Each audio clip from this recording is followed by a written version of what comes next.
Building muscle requires us to take rest in between sets to let our muscles recover from the set that we just finished before we get started on the next set.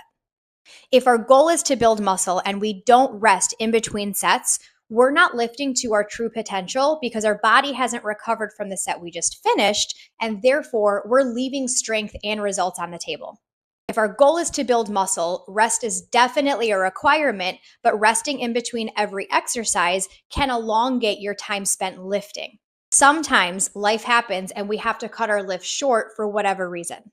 Now, one strategy I use with my clients to help them maximize the time that they're able to spend lifting, but also cut down on their overall time spent lifting, is to program supersets into their lifts that target antagonist muscle groups.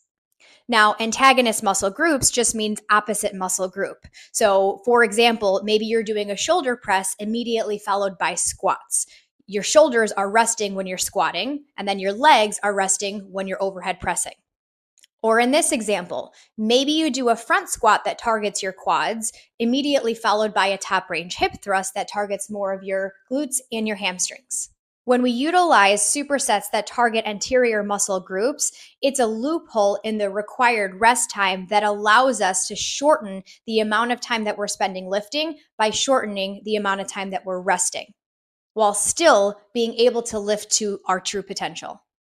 Now, like anything else, context matters. In most cases, it wouldn't be as effective to do a superset with the same muscle group, like a squat immediately followed by a lunge, unless there's a specific reason we're doing so, like trying to increase our endurance and our stamina, or as a burnout or conditioning tactic.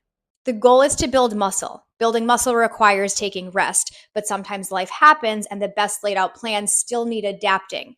Supersets is a way to adapt while still lifting to your true potential. Remember, the goal is to be consistent. And if we remember that goal, then we have to be okay with adapting our lifts if needed, using strategies like this that still allow ourselves to get in our lift, but pivot due to life.